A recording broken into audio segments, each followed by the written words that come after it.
Okay, today we are going to start our first topic. It is relevant with the information and data. Its focus is information and data, information technology, information system. And apart from this, we will also do next topic, which also focuses on big data and different elements of the big data. So, what is data? Data basically is something which is consist on number of consist on different things. It consists on numbers, it consists on letters, symbols, raw fact. In fact, we says that data is something which is not available in the useful form. Data is something which is not available in the processed form, or data is something which is not useful for decision making purposes. So this is called data. So we can say that data is something which is not useful for an organization when organization is going to make decision. So simple is definition is this one, that data is something which is not available in the processed form. If something is not available in the processed form, it means we can say that it is something which is not suitable, or it is something which is not useful for decision making purposes. Second one is information. What is information? Information is basically something which is available in processed form. Information is something which is available in useful form, or information is something which is used by an organization for decision making purposes. So this is called what? This is called information. So we can say that information is something which is used by an organization for decision making purposes. So it has been processed in such a way that a meaningful information for a person who wants to use it, or someone who wants to make decision making, or someone who wants to improve the quality of decision making. This whole is called what? This is called information. Now, what is the acronym? Acronym says that characteristic of a good information, that information must be accurate. It is given in the capital letter accurate word. So A stands for accurate, information must be accurate. Then information must be complete. This C stands for complete. Next C stands for cost effective, that information must be cost effective. U stands for information, information must be understandable.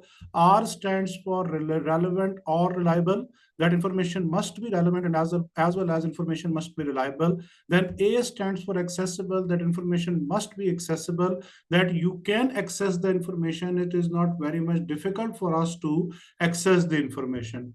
Timely, that information must be available for the user of the information on time.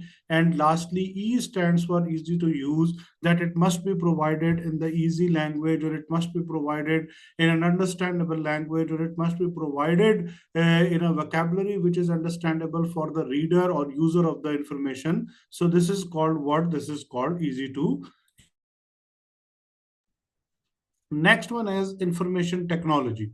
So what is this information technology? Information technology is basically the one, or information technology are the tools which are used by an organization for information purposes.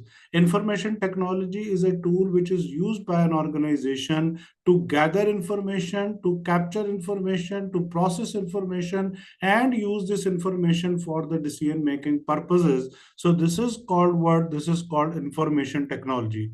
So it is supporting hardware which provides infrastructure which we use to run the information system. It is concerned with the capture, storage, transmission, and presentation of information. We are right now connected with each other due to this information technology. You are studying online due to what? Due to this information technology. So information technology is what? Information technology is something which is available in the hardware form or a software form, which is used by its users for effectiveness or for the benefit which they want to obtain. Now, what is this information system? Information system is basically the which is used by an organization for decision making purposes. Information system is basically the one which is used by an organization to support or to run the organization or to manage the organization. This is called what? This is called information system. Information system is basically the one which is used by an organization for processing of the information. Basically, organization is using the information system to convert data into information which will become useful for the organization, and organization will be able to make better decisions, or organization will be able to make good decision. So this is called what? This is called information systems. That system is the one which is processing the data in a useful way, and the information technology is the one which is used by an organization to gather information, to capture information, and to convert this information in a way, in a presentable way, which is used by its users. So this is called information technology, and this is called information system. So don't forget this difference between data and information, and similarly information technology and information systems. Next one, we have privacy and security. Privacy and security risks. First one are potential threats. That what are the potential threats with the information technology? Definitely, if information technology is in threat, it means your information system is an also threat. Like natural disaster, wherever there will, if there will be any kind of natural disaster, like if there is any flood in the room where we have systems, if there is any fire where we have systems, so natural disaster can damage our systems physically. If natural disasters can damage our systems physically, it means natural disasters can will affect our information system. That if your system is affected physically, it means your system is not useful for the other purposes as well. Next one is malfunctioning. Malfunctioning means what? There could be any kind of like malfunctioning of the software, that software is not working properly, or there could be any software issues, virus issues. So this is called malfunctioning and viruses. Hackers, definitely there is always a risk of hacker in the information technology. Whenever we talk about information technology, there could be hackers that who can hack your, like nowadays there is people hack social media account of other people, and they are asking for the money from their friends or family members. uh, People can hack your like bank accounts. There could be hacking of your like email address. So hacking is something which is quite common. Next, we have what? Human errors. Human errors are always there. Where there will be human errors, we can say that these human errors can lead us to where these can lead us to incorrect results. Basically, human errors will do what? Human errors will create problems for the organization or individuals whenever they are going to make decision. But we can correct the errors whenever it is fine. But in the meantime, we made a decision with the with due to this error, and this decision could be the wrong decision. Then we have human resource risk. What is this human resource risk? Human resource risk means wherever you have human resource, there is always a risk. You cannot say that I am working with the humans and there is no risk. Whenever we are working with an environment where there are humans, there is a risk of fraud, there is a risk of error, and it is also possible that there could be misuse of authority or misuse of resources. Like people having access to the different sources of information or different sources. So there could be a risk which can affect our decision making. Then potential solutions. Potential solution means we can protect our systems from the fire. It is one of the potential solutions. We can create backups. So it is one of the very important potential solution, that there must be backup of important files. There must be backup of like everything which is used by an organization for decision making purposes. So we can create backup, or we should create backup, because backup will help us to do what? Backup will help us to make or will help us to protect from any kind of major losses. So there will be most probably not the significant or major losses. Then we can install antivirus softwares, although these are available free of cost as well, but we can use licensed software to avoid any kind of effect which can arise due to viruses. There could be firewall software against the protection against the hackers, protection against viruses. Human errors can be reduced by training, but it is very much difficult to eliminate human errors 100%, because human error, margin of human error always exists, and we have to deal with these errors. But we don't want fraud, so we are going to train the people to avoid the any kind of errors, but we are also protecting our organization with the frauds as well. Next one is uh, ergonomic workstation design. Ergonomic workstation design means we can use such type of workstations to minimize human resource risk.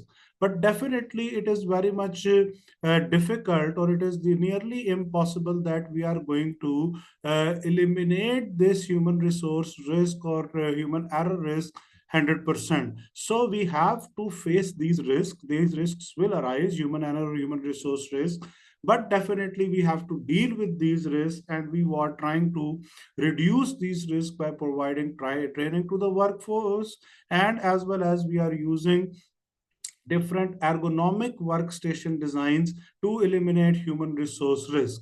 As I told you, that risk of fraud and risk of error cannot be eliminated 100%, but we can try our level best to reduce these risks. Then we have different types of controls. The purpose of control is what? Purpose of control is to minimize the damage which can arise due to the failure of those preventions which we created. Or what are the controls? First one are general control. General controls are what? Which are followed by most of the people nowadays. They are following these controls for their laptops. They are following these controls for their personal computers, or you are following these controls whenever you are using your mobile. So it is a general control. Ensure the organization has overall control over a system. First one is personal control. Personal control means most of the organizations preferably uh, uh, put some restrictions on the laptops. If they are providing laptops to the workforce, that they can bring their laptop to their home, because people are working remotely as well. But there are number of restrictions created by the admin, so those laptops cannot be used for personal purposes or beyond official purposes. There are number of restrictions. Access control, we can create different controls of access of different type of data, that it is not necessary that we will provide access to the whole type to everyone, to all types of data, as we will provide restricted control to the people. Next one is computer equipment control. Computer equipment control is the one that most of the times we are not giving computer equipment to everyone, that there is a person who deals with information technology. He or she is responsible for computer equipment control in an organization. Business continuity planning, that what we need for the continuation of business, what we need in terms of information technology, and what kind of plans we have. So business continuity planning is also important here. So these are the general controls which are followed by the organizations. Ensure the organization has overall control over its system, because if these systems are costly systems, and nowadays if organization has transformed themselves from the manual to the computerization, organization invested a huge amount on this infrastructure. Large organizations have invested millions of dollars. So now it is necessary for the organizations to place different types of controls which can help them to protect from the losses, or they are trying to minimize their losses. Application or program control performed automatically by the system. First one is completeness check. Completeness checks are what? Completeness checks are the one we should create a process or procedure that whenever a transaction is complete, whenever something is complete, it is followed by a certain process, it is followed by a certain procedure. So this is called what? This is called completeness check. Second one is validity check. Validity checks are what? We are going to create some processes or procedures, or we are going to create something where we you are expected to take permission from others. So it will give you what? It will give you validity check. That you have to take the validity from someone to make sure that it is giving like some valid information, or giving you some validity that you are capable to perform these transactions, or you are allowed to perform this transaction. Then identification and authorization of checks, that who identified and who is the one who will authorize. That authorization must be given to one or more two people to avoid any kind of misunderstandings or losses which can arise. Then we have problems management facilities. Problem management facilities means that organization um, uh, should maintain some department or a few people or someone. It depends upon the size of the organization, that wherever or whenever problem will arise, there will be troubleshooters who will facilitate the other workers, those who do not have significant IT skills or do not know the number of things about the organization software processes or procedures. That there are people in the information technology department, that they will satisfy the rest of the employees, or they will resolve the issues faced by rest of the employees. So this is called what? It is called problems management facilities. Next one is confidential or sensitive information. Confidential or sensitive information is depending upon the nature of information. That salaries of the employees is a for confidential information. In an organization, employees' salaries are not shared with others. If you are sharing your salary with your colleague or with your friend, it is up to you, but it is not the HR's job, or it is not the finance department job to share the salary of one employee with another, or it will be considered as leakage of confidentiality or confidential information if we are going to share some financial information about our employees with the other employees. So this is called confidentiality. Similarly, organizations revenue, organizations profitability, organizations expenditure, organizations growth in comparison with the last year, especially in terms of like profitability. If we are not uh, a public limited company and we are not expected to uh, expose our information to the public, then it is undoubtedly sensitive information and we will not share with the employees even. But if you are a public information, a public limited company, then definitely you are going to share this information in the stock market, and it will be public. Then we have different types of controls. First control is called input control. Input control means whenever you are going to input information in your system, you need to make sure that you are providing complete information to the system. You are providing accurate information to the system, and you are providing information to the system which is authorized by the relevant individuals in the organization, and you are using some passwords to protect the information, that it is not easily accessible, that if I go and open your system or on your system and I can access the information quite easily. So it must not be possible for anyone to use the information. Second one is processing. Processing requires what? Processing should be initiated by appropriate personnel, and logs should be kept of any processing. So processing needs what? Processing needs what means whenever we are going to input any information, there are some processes or procedures which are used by an organization to make sure that this information will pass through the relevant processes. And this is called what? This is called audit trail. That if information is passing through the relevant processes, it means you are going to complete your audit trail, or you are going to make sure that there must not be any issues with this like information process. Then we have output. What is the output? Output something which is a distribution list, which is something which is processed by the system and available to what? Available to the authorized persons and third parties only. So output is what? Output is something which is used by an organized, which is available for the organization for decision making purposes. Or output is what? Which an organization can use for what? An organization can use for relevant persons, or organization can use this output for the relevant or third parties who are asking for some information, and we are expected to share this particular information for them. And because this information is needed to have further relationship with them, which could be a business relationship, or maybe your customer needs some information, your supplier needs some information, government or relevant other stakeholders. So there could be any information which is needed by a few relevant people, and there is no harm when we are sharing this information, because without sharing this information, we cannot uh, maintain our business relationship with the different people.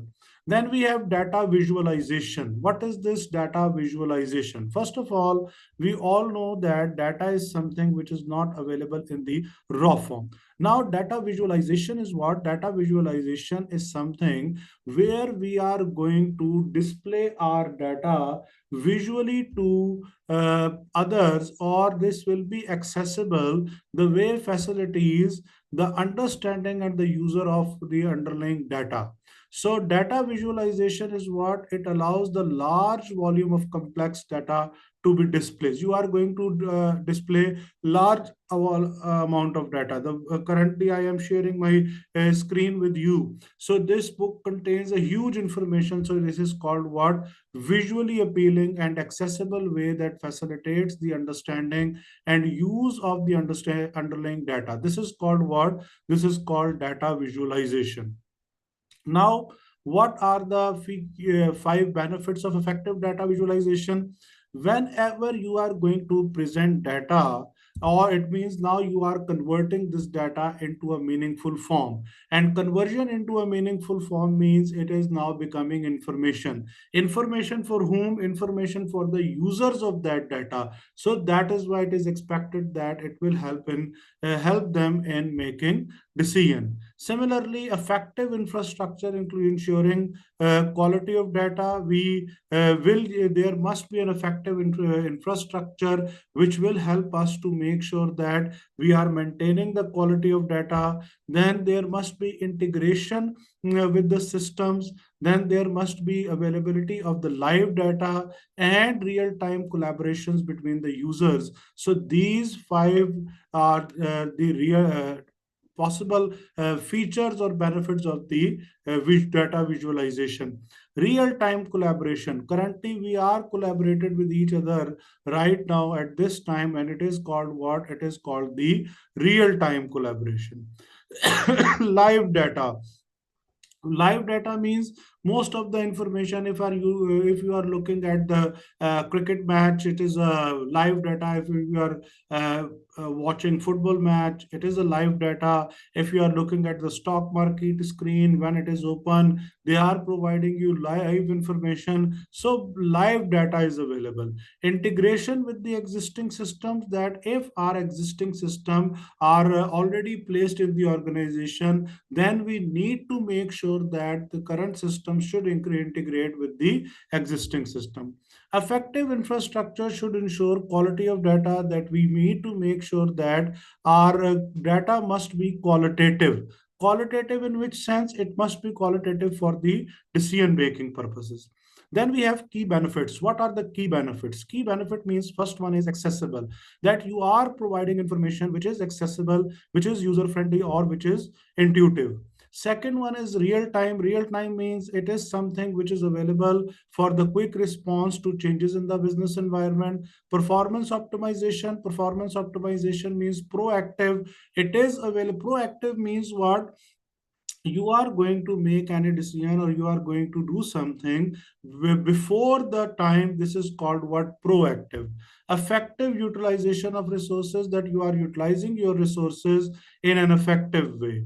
Next one is insight and understanding. Insight and understanding means what? This data visualization is providing you insight, means depth of that data or information which could be useful for you about cause and effective relationship and effect relationship. That understanding of the data is very important, or the understanding of this data visualization is very important. So key benefits are, whenever it is available in the visualization form, it is accessible for whom? Accessible for the users of the data, those who wants to use, those who want to use for it decision making purposes. It is available like in the real time, or immediately available. So the way you are going to perform any banking transactions, now banking transactions are providing you information about your account immediately. This is called real time. Performance optimization, it will optimize your perform, it will make you proactive. There must be effective utilization of resources. Then insight and understanding means there will be it will be about cause, and it also affects the relationship. These are called what? These are called features and key benefits of the data visualization. Then we have reports for decision making. For decision making purposes, the modern reports needs what? They needs to be tailored. Tailored means what? Customized. That I am providing you the information report which is going to cover your requirements. This is called what? This is called tailor. They should be personalized to ensure optimal understanding, that there must be optimal understanding of anything. Then there to be interactive where necessary, that information decision making must be interactive, or our reports must be interactive with the where necessary means, or interactive means that what kind of information we are going to provide, and this information will help you to make effective decision. Have a delivery channel which is optimized to the way in which report will be viewed, that what delivery channel we are going to use. Either we are going to share this information in the hardware form, hard form, or we are going to share this information in the soft form. So the way we are going to share this information is called what? It is called the delivery channel. So we are, whenever we are going to prepare modern reports which are providing information, they should be personalized to ensure that you are going to understand at its maximum level, and it is providing you effective information. They are interactive where necessary, and the delivery channel is the one which must be optimized. Optimized means what? It must be useful, it must be useful for decision making purposes. Tools for report visualization.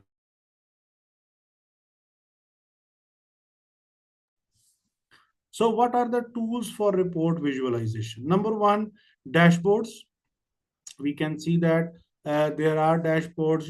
If you are going to suppose purchase any thing from any institution or from anything, there is a dashboard. You are going to log in ACCA. This is your dashboard. You are going to log in on your learning platform. It is a dashboard. You use your login and password for the bank account. It is a dashboard. So this is called what? This is called dashboard.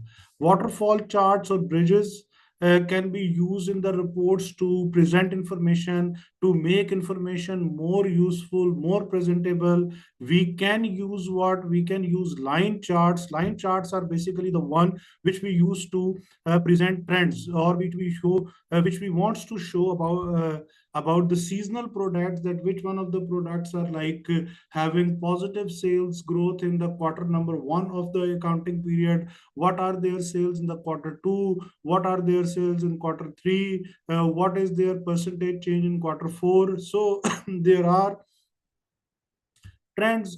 This is called line chart.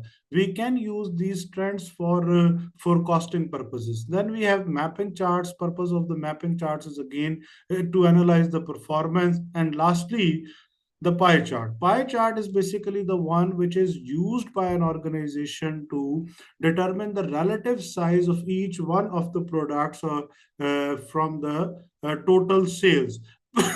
Pie chart is basically like pizza, that we are going to divide the whole pizza into different shares. This is called what? This is called pie chart.